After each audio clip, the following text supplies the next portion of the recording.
Hello दोस्तों, आप देख रहे हैं डीएलवी न्यूज। हम बात करेंगे देश दुनिया की तमाम 25 काम की और महत्वपूर्ण बड़ी खबरों के बारे में। तो आप इस वीडियो को अंत तक जरूर देखें। कमेंट में ये भी बताएं ये वीडियो आप किस शहर राज्य से देख रहे हैं, और अभी तक आपने चैनल को सब्सक्राइब नहीं किया तो कर दीजिए और बेल आइकन को भी प्रेस कर लें ताकि सही समय पर सही खबरें आपके पास सबसे पहले पहुंचे। तो चलिए नजर डालते हैं आज की तमाम बड़ी खबरों पर।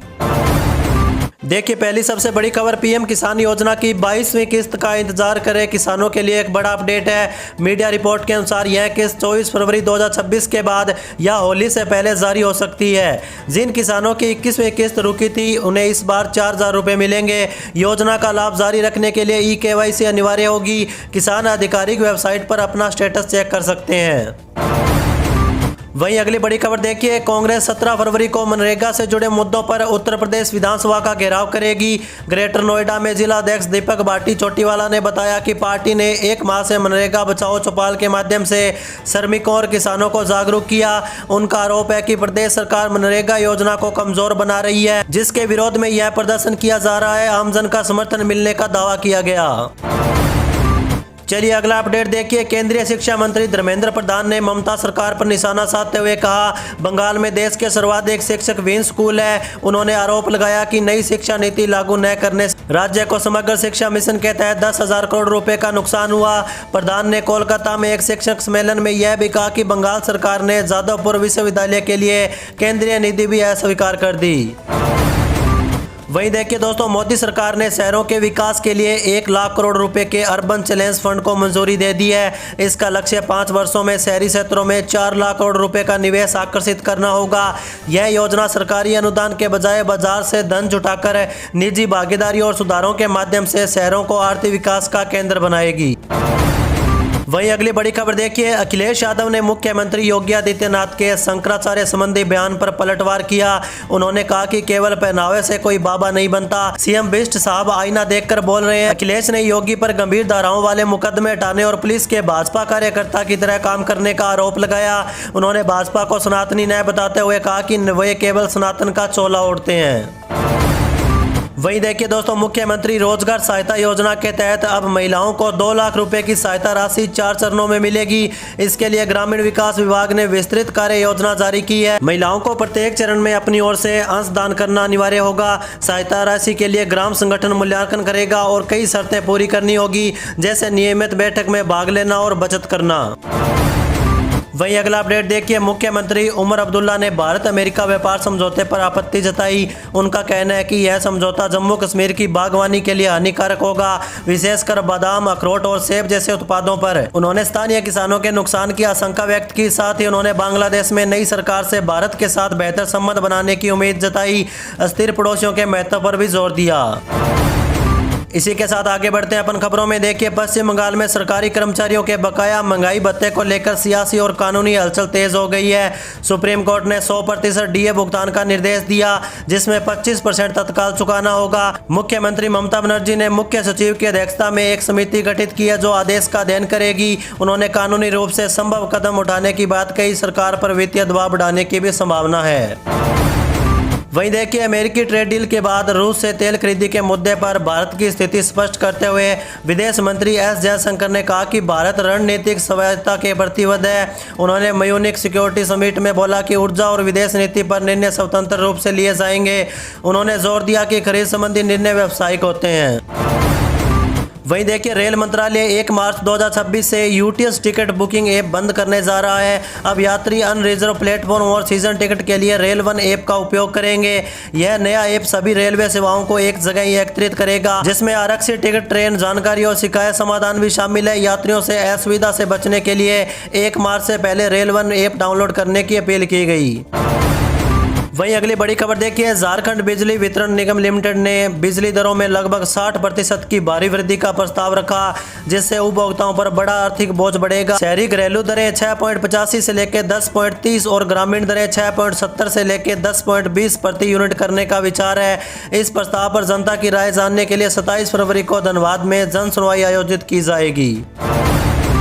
चलिए अगला अपडेट देखिए। अमेरिकी राष्ट्रपति डोनाल्ड ट्रंप नवंबर के मध्यावधि चुनाव के लिए वोटर आईडी अनिवार्य करने की योजना बना रहे हैं। भले ही कांग्रेस इसे मंजूरी न दे, वे इस संबंध में एक कार्यकारी आदेश जारी करने की तैयारी में है। ट्रंप 2020 के चुनाव में धोखाधड़ी के अपने दावों के बाद मतदान के लिए नागरिकता प्रमाण अनिवार्य करने वाले एक बिल का समर्थन करते हैं जो सीनेट में अटक चुका है। वहीं दोस्तों देखिए, मुख्यमंत्री योगी आदित्यनाथ ने उत्तर प्रदेश को खेल में नंबर 1 बनाने के लिए 10 मंडलों में नए स्पोर्ट्स कॉलेज बनाने की घोषणा की है, जिसमें आगरा भी शामिल है। 80 करोड़ रुपए के बजट से खेल इंफ्रास्ट्रक्चर मजबूत होगा और जमीनी स्तर पर प्रतिभाओं को निखारा जाएगा। आगरा के एतमादपुर में बनने वाला यह कॉलेज अंतर्राष्ट्रीय मानकों के अनुरूप होगा, जिसका लक्ष्य 2036 ओलंपिक के लिए खिलाड़ी तैयार करना है। वहीं देखिए, हरियाणा सरकार ने लगभग 70,000 बुजुर्गों की रोकी गई पेंशन जारी कर दी है। नवंबर की पेंशन शनिवार को मिली, जबकि दिसंबर की सोमवार को आएगी। मुख्यमंत्री नायब सिंह सैनी के निर्देश पर अब हर महीने की 10 तारीख तक सभी वर्गों की पेंशन जारी होगी। सरकार ने स्पष्ट किया कि अपात्रता साबित होने तक किसी की पेंशन नहीं रोकी जाएगी और संदिग्ध मामलों में भी भुगतान जारी रहेगा।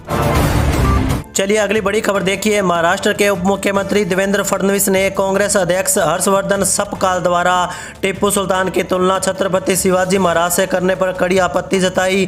फडणवीस ने इसे इतिहास का अपमान बताया और कहा कि शिवाजी महाराज ने स्वराज्य की स्थापना की, जबकि टिप्पू सुल्तान का इतिहास मंदिरों को तोड़ने और धर्मांतरण से जुड़ा था।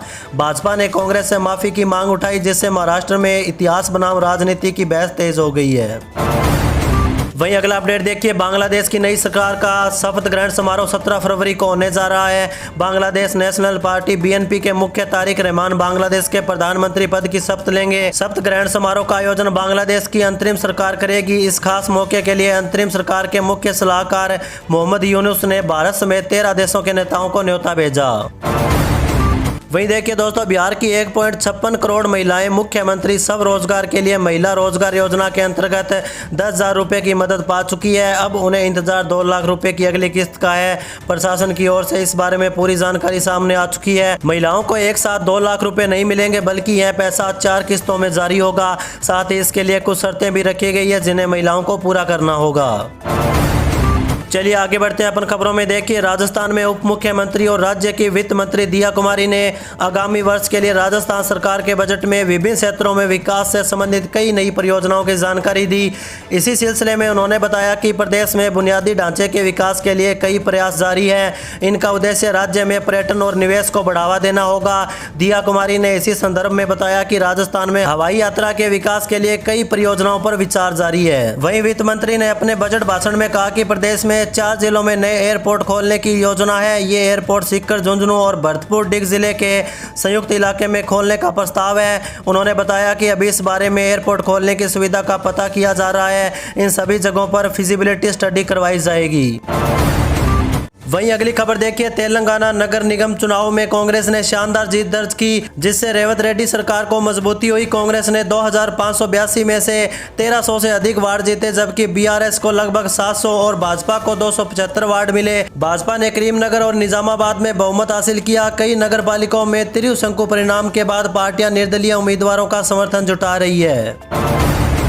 चलिए अगला अपडेट देखिए। केंद्र सरकार ने बिहार की पंचायती राज संस्थाओं के लिए 15वें वित्त आयोग की अनटाइड अनुदान की दूसरी किस्त जारी की है। बिहार को कुल 803 करोड़ रुपए मिले, जिसमें पिछली किस्त का बकाया भी शामिल है। यह राशि त्रिस्तरीय पंचायती राज संस्थानों के विकास और ग्राम पंचायतों में कल्याणकारी कार्यों को गति प्रदान करेगी, जिससे स्थानीय जरूरतों के अनुसार योजनाएं तेजी से लागू होंगी।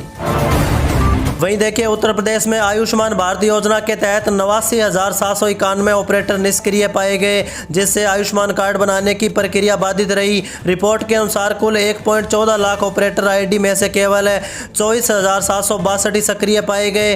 शासन ने सभी जिलों के CMO को निष्क्रिय ऑपरेटरों को सक्रिय करने और लाभार्थियों के कार्ड बनाने के लिए विशेष अभियान चलाने का निर्देश दिया।